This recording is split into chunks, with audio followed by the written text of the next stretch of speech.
What's up, everybody? This is Jose, and today I want to talk to you about finding your soul tribe.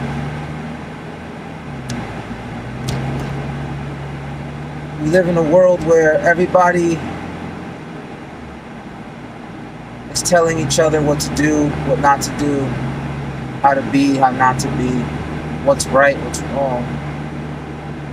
And if you're not careful, you can get stuck jumping through hoops for people, thinking that if you just please this person or get this person's approval, you'll finally be happy because you'll have people that like you.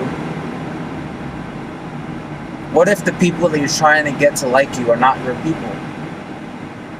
What if there's people out there that will like you for who you are and not for who you are trying to become? You ever meet somebody where you don't even have to talk to them and you immediately feel like you've known them for a long time, and it becomes so easy to talk to them when you do start talking to them? You guys can pick right back up as soon as you guys see each other again. It could be months, and yet you guys still have that rapport, that connection. That's your soul tribe. Those are the people that understand you at a deep soul level. And it's sad because a lot of people go their whole lives trying to make people into these kind of relationships, not realizing that some people are just not for them. Some relationships are just not worth all the stress and the grinding for, because they're just not meant to be. So instead of changing each other, changing one another, start looking for people that you feel in tune with, that you can talk to about anything, that you don't feel like they're ever going to ridicule you, that you're never going to feel like you're walking on eggshells. Because you're not meant to live from a place of anxiety, a place of wishing you could do better so that the person will make you feel like you fit in. Those people are not for you. Find the ones that you can laugh, you can be dorky and quirky and crazy and wacky with, and they'll laugh it up with you. They'll be just as weird as you are, and you guys can talk about anything, because that is how you were meant to live.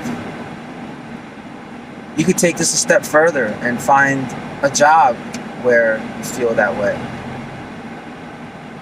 We're not meant to live in boxes and feel like we have to conform.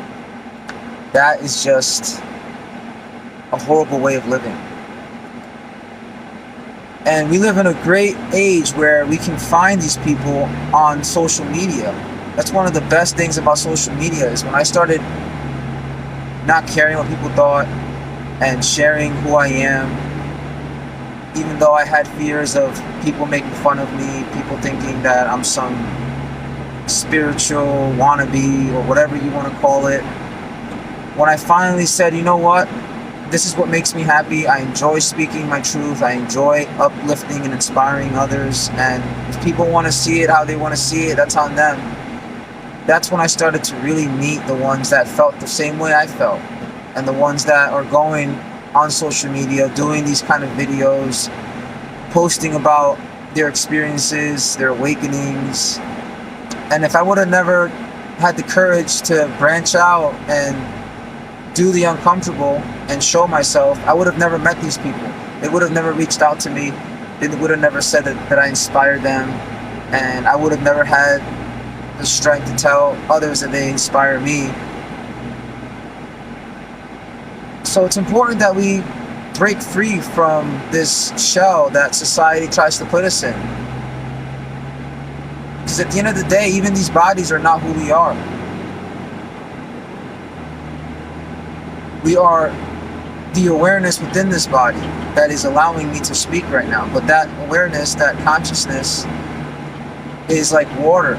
It is in a vehicle. It is in a glass. Our bodies are like a cup. And consciousness is the water in the cup. And just like you can move water to another container and take another shape, so too can our consciousness change shapes.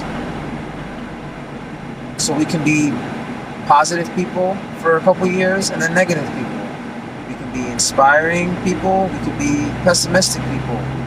We could even, dare I say it, not conform to being a person at all.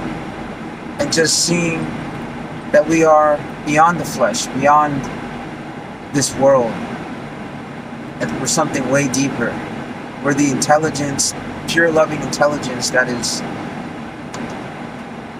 in everything. And it is also within us.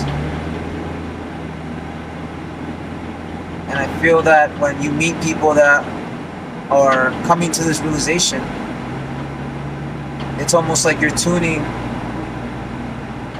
yourself back to your true self, and because they're doing the same, you feel a connection. You feel a sense of belonging.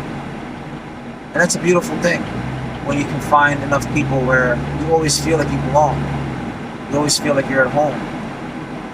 Home is not a physical place. Home is a state of being, a place that you can reach by just simply acknowledging what you truly are. When you drop all the labels, what is left?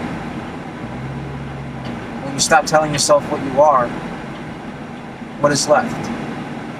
If you go back to when you were a baby, when you didn't know what words or meanings were, what would you call that? What were you before you were given a name? You still have that sense within you.